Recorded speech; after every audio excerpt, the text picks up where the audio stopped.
Let's get right into it. Your nervous system is a really important part of you for you to understand and for you to have some working knowledge around the state that your nervous system is in. Here's why. Your nervous system is something that you have evolved with. So it's something that you inherited on some level from the people who made you and the environment that you grew up in. So there's an ancestral component to the way that your nervous system tends to function and operate, and also experiences that you've had that were too much, too fast, too big, too soon. You didn't have the support time or development to process through. Those are trauma. And any traumatic experiences, whether they're small ones like little T traumas or big T traumas, like more major or even complex, like they continue to happen sort of traumas, if we don't process through them and digest them, they make an imprint on our nervous system.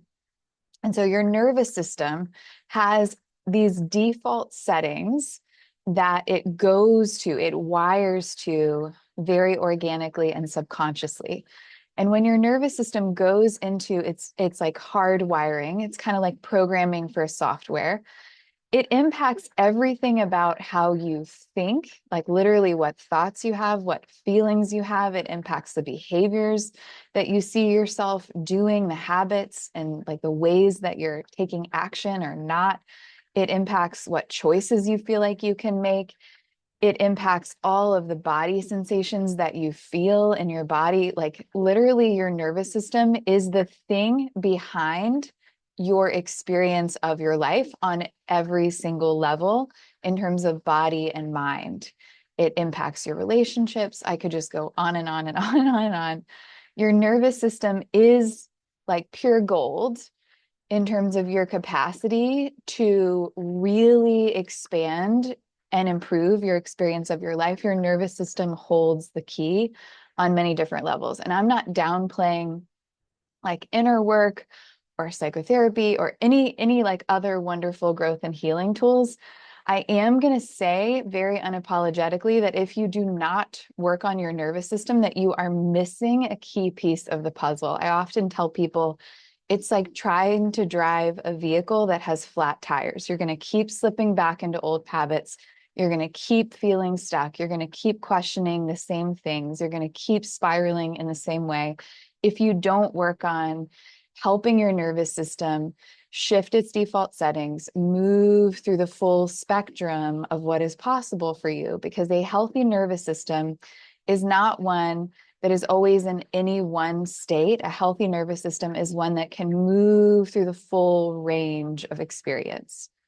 So let's unpack what I mean when I say nervous system. I am specifically talking about your autonomic nervous system. Your autonomic nervous system is teammates with your somatic nervous system, and they together are part of the peripheral nervous system.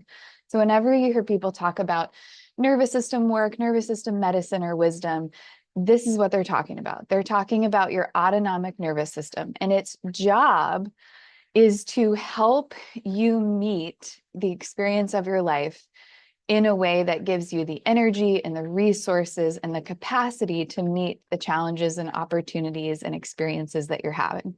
So your nervous system has this range of what's possible for it. There is fight or flight, which is your sympathetic nervous system arousal. We'll get into this a little bit more later. There is ventral vagal, which is going to be your parasympathetic nervous system's response. It's also called the window of tolerance. And then there's a lower tier of parasympathetic nervous system response called dorsal vagal response. And this is your fawn or freeze mode. So when your nervous system has widened the range of what it can move through, it can go through all of these states. It can have a nice, spacious window of tolerance place.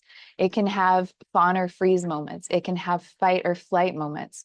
And really, this is something that is ideally shifting in us all throughout the days based on what we're experiencing. So if, for example, you are going in to give your beloved a hug, that is a moment where ideally you are able to just like fully meet that situation. You're fully able to like show up and wrap that person that you love with your warmth and presence and connection and be curious and feel in tune with them. If you're laying down to go to bed at night, that is ideally a moment when you're feeling relaxed, you're feeling everything slow down, you're feeling your body soften, you're able to transition to sleep. That's totally a ventral vagal moment. That's window of tolerance moments. And then there are moments where, let's say you're driving along the interstate and some other car like whips out in front of you all of a sudden. We want your fight or flight to kick on in that moment, right? Like we need a mobilization of energy in your body. We need a quick response and reaction to that to keep you safe. There are also moments when a fawn or a freeze state is a healthy choice for your nervous system to make. So if, for example, you're in a social situation and you are suddenly really overwhelmed and feeling judged and cornered, going into a fawn or freeze mode is sometimes a really safe state for your nervous system to be in because it will like shut you down and freeze you, and it will help you survive that moment. So your nervous system has default settings, and those default settings, oftentimes for the people that I work with, tend to be more on the fight or flight side or on the fawn or freeze side. Fight or flight is what I see most often. Fawn or freeze, I see some as well. I'm going to help you in a moment figure out where your nervous system is in the present moment. And I want you to also be thinking a little bit bigger, like, as I'm moving through my day-to-day life, where do I see myself more often? Because it's going to be useful information for you to know so that you can help yourself broaden the range of your nervous system so that it can move through all of the different states based on what your experience and perception of those experiences are, and you can feel more aligned with your life experience. Broadening the base of your nervous system also makes possible all of those dreams that you have inside of you to feel safe enough to come out. It's going to make you feel safer as you move through the world to be the most brave and big and expansive version of yourself, the woman who loves themselves, the person who feels free and like they can pursue their dreams, they can do the things that are scary to do because you're going to feel safer inside of you. Broadening the space of your nervous system is also going to help you feel like you can navigate the challenges that come your way with more grace and resiliency. You can put things in perspective. You can go through hard things and feel like it's figure outable. So let's take a peek at a nervous system checklist that I use inside of my yoga and somatic healing membership. It's going to help you figure out where your nervous system is now and where your nervous system's default setting tends to be. So you are looking at my nervous system guide, and you can see that there are 3 different colored sections in it. At the top, there's fight or flight, that's the pink. In the middle, there's window of tolerance. And at the bottom in the light green, there is the fawn or freeze response. So you might even like to pause this video, enlarge your screen, and take a peek at this and see where you feel like your nervous system is in this present moment and where you feel like you're operating from in your day-to-day life.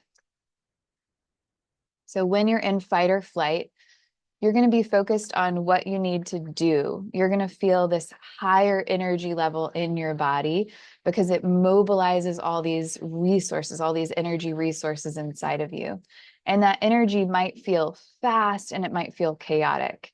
You might feel anxious, you might feel angry, irritable, or untrusting. And there is this sort of like vigilance that comes with fight or flight. You're looking out. Sometimes movements will be jerky or sudden. You might have racing thoughts. You might be thinking the worst. You might be really like looking over your shoulder when you're in fight or flight, or you might be really feeling a fear response when you're in, let's say, a conversation that's more challenging, that feels triggering for you. You're going to like definitely be speaking from your fear voice.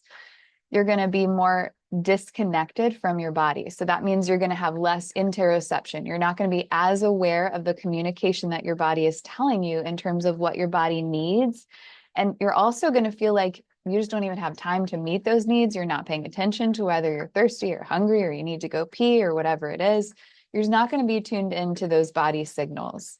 You're going to feel more reactive or avoidant. Like you might literally feel like you need to run away from something, or it might be more of a subconscious avoiding feeling something, acknowledging something, getting away from something.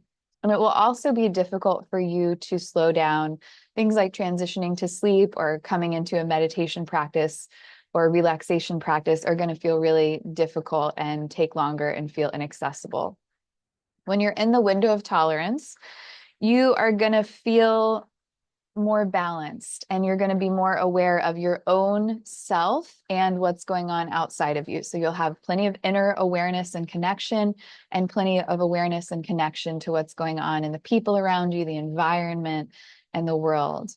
You're going to have a moderate energy that feels really comfortable and aligned for the situation that you're in. And you'll also feel a big range of emotions. So when you're in the window of tolerance, I'm not saying that you're going to feel happy and grateful and joyful all the time, which you will feel some of the time, but you might also feel sad and disappointed and frustrated. You might feel angry or enraged or irritable, or you might feel content, right? Like when you're in the window of tolerance, you have this big, big range of possibility of what you're feeling. You're also going to feel more present in the moment. You're going to feel more self-aware. You'll be able to access your curiosity and compassion. So you're going to be not just thinking you've got it all figured out. You're going to be able to look at things with fresh eyes and perspective and be curious, whether it's your own self or your own body or someone else around you or a situation. Window of tolerance, this ventral vagal state, really represents a heightened level of connection to your body, mind, and spirit. And you're going to be aware. So you're going to have interoception. You're going to know what your body is telling you. And you're also going to feel like you can respond to those needs. So you'll be able to make plans and notice, like, I'm thirsty. Okay, I do have time to go and get myself a glass of water. How am I going to eat my lunch? That sort of thing.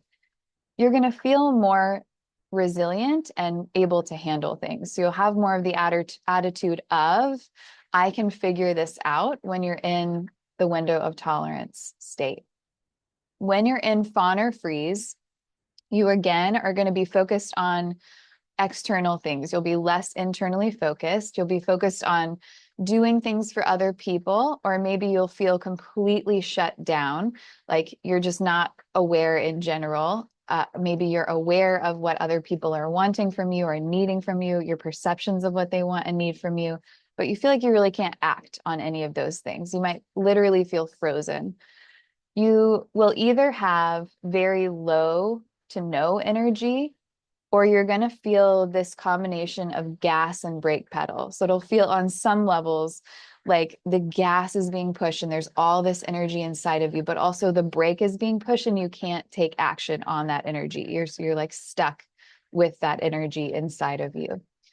You'll be aware of what other people's are feeling and thinking, but you're not going to be tuned into your own thoughts and feelings and inner dialogue. You're going to feel more overwhelmed, numb, depressed, weighed down, or like you're on autopilot when you're in a fawn or freeze state. There is this disconnection that can sometimes be described as like an out-of-body experience in certain extremes, or just like a feeling of like being pulled out because of the level of overwhelm that has set in. You're going to feel, again, unaware of your body and its needs and its communication that it's giving you. You might be less aware of your body in space. You're going to be focused on pleasing other people, like prioritizing other people outside of yourself, and then also withdrawn. So like going into a cocoon, just secluding yourself, going into this like lonely place where you feel like you don't have the support and connection that you need, and you don't know how to ask for it, and you feel like it's not available, and there's no curiosity around that. And sometimes when you're in fawn or freeze, you can feel completely immobilized. So what I want you to know about the state of your nervous system, again, is that it's a flexible system, ideally. Ideally, we're moving through that whole experience of what our nervous system can be. And what often happens is based on things that we inherited, based on trauma imprints that we haven't fully processed through and digested, which you cannot rush trauma healing, by the way. You don't get to decide when that does it. It's more like a wave that moves through and you get to process it when it comes up. But those things that are still imprinted on us, they've informed our nervous system. Like that is the main place that things get stuck and get imprinted on us. And then this work that we can do to work on our nervous system, to increase the range of our nervous system, to balance or heal or tap into nervous system medicine and wisdom, it really, what it does on an ultimate level is it helps us shift out of default settings and into the full range of our nervous system capacity so that we can experience the whole like possibilities of ourselves as we move through the world, right? If you're always operating in a fight or flight mode, you're missing out on all the goodness of window of tolerance, right? And all the greatness that that can bring into your world. If you're chronically in a fawn or freeze mode and you're feeling really depressed all the time, you're missing out on those other aspects of yourself. So some things that you can do to help your nervous system is first off to do what you're doing right now, to learn about it and to be able to self-identify the state that your nervous system is in. And then from there, you can do practices that help you broaden the base of your nervous system, widen the range and shift out of default settings and into other possibilities for your nervous system.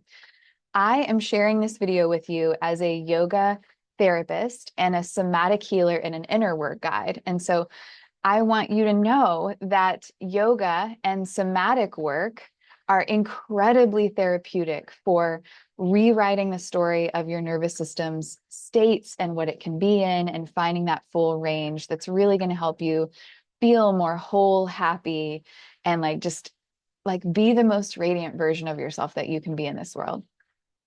So definitely look into my other videos. I also have a one-to-one coaching program and I have an on-demand yoga and somatic healing practice library. That purpose, like its entire purpose is to help you build these nervous system skills. You can find more about that via the link for my website. Write in the comments where your nervous system is today and what you feel like your default setting is. I'll see you soon.